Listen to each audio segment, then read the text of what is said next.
Selamat pagi dan salam sejahtera untuk kita semua. Perkenalkan, nama saya Vila Yuniar dan rekan saya Dede Devrian. Kami dari kelompok 9. Di sini kami akan menyampaikan materi mengenai sumur resapan.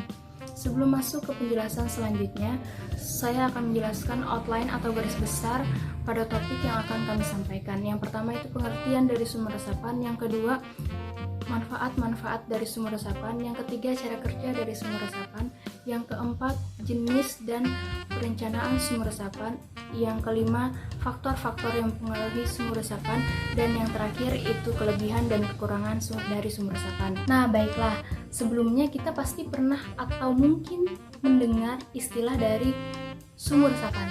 Lalu, apa itu sumur resapan?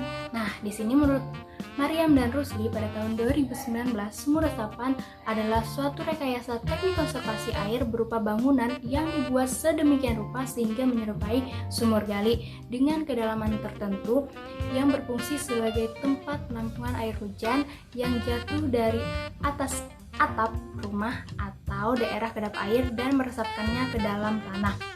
Nah, dengan sumur resapan ini, air hujan akan ditampung dan diresapkan ke dalam tanah sehingga dapat memperbaiki permukaan air tanah dan serta mengurangi limpasan air permukaan. Nah, selanjutnya itu ada desain dari sumur resapan. Baiklah, selanjutnya ada manfaat-manfaat dari sumur resapan. Ada beberapa manfaat dari sumur resapan. Yang pertama itu pengendali banjir. Nah, di mana ini dapat mengurangi air permukaan.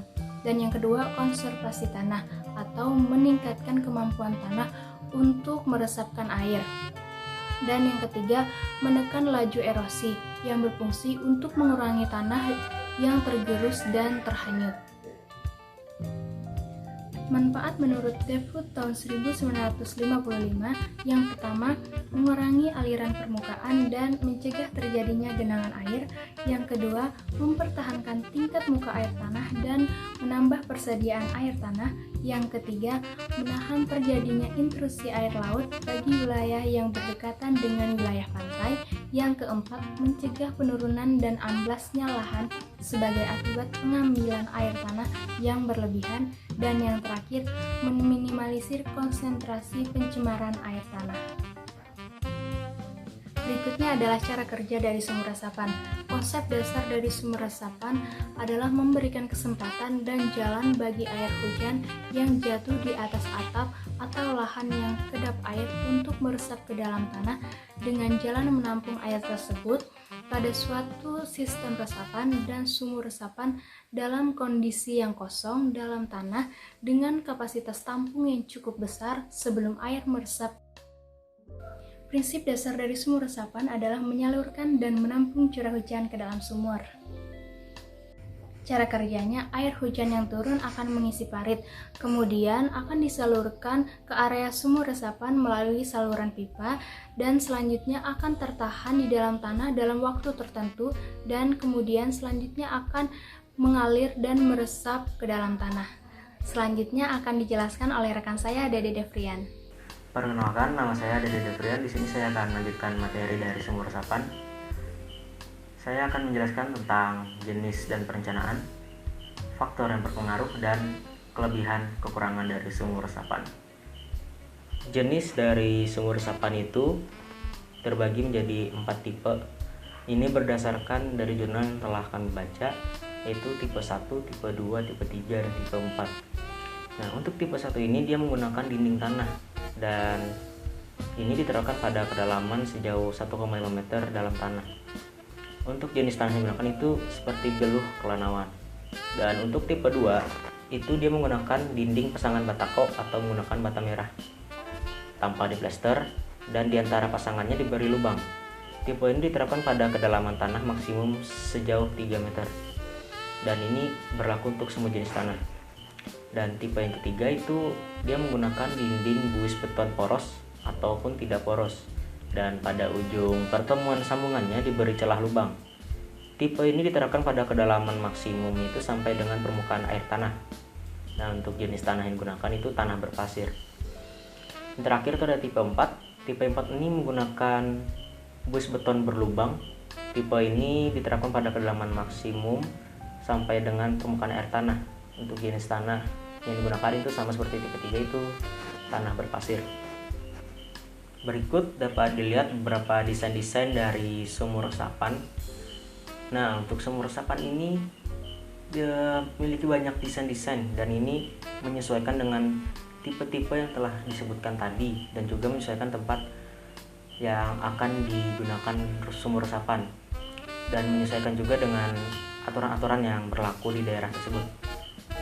Untuk sumur resapan air hujan harus dibuat dengan konstruksi tahan terhadap tekanan tanah dan juga pada kedalaman tertentu. Pada perencanaan sumur resapan, itu konstruksi sumur resapan pada dasarnya dibuat dari berbagai bahan. Yang perlu diperhatikan adalah keamanannya. Sumur resapan perlu dilapisi dengan dinding. Penetapan bentuk, ukuran, dan bahan konstruksi sumur resapan yang direncanakan disesuaikan dengan peraturan daerah masing-masing tentang konservasi air. Dan untuk penetapan tata letak konstruksi sumur resapan itu berupa penerapan jarak yang dimaksudkan untuk memberikan hasil yang baik serta tidak menimbulkan dampak negatif, sehingga penempatan sumur resapan harus disesuaikan dengan kondisi lingkungan setempat. Penetapan tata letak yang direncanakan disesuaikan dengan peraturan daerah kota masing-masing tentang perencanaan sumur resapan. Jadi untuk pembuatan sumur resapan ini harus sesuai dengan peraturan daerah masing-masing dan juga menyesuaikan dengan daerah yang akan dituju. Jadi agar hasil yang didapatkan itu maksimal.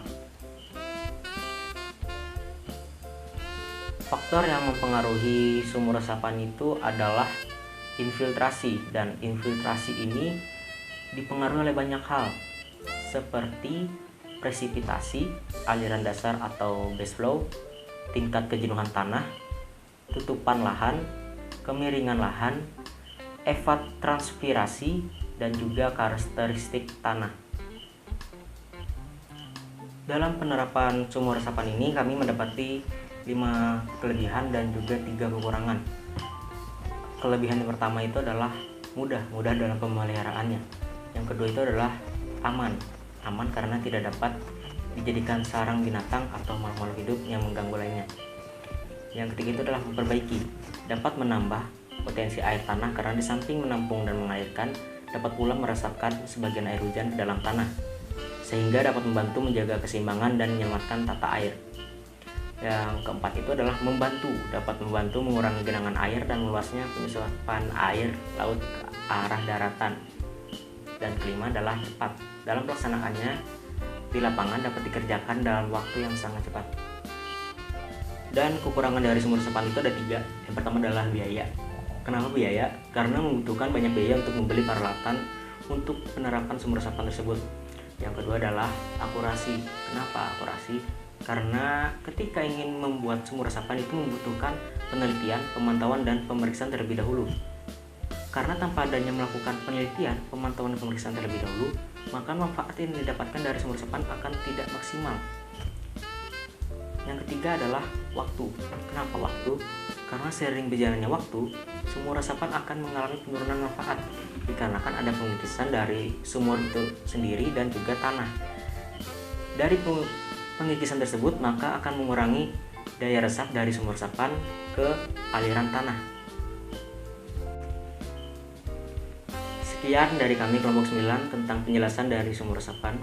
Semoga apa yang telah kami jelaskan tadi dapat bermanfaat bagi seluruh masyarakat. Dan mohon maaf jika ada kesalahan dan kekurangan dalam pembuatan video ini. Terima kasih.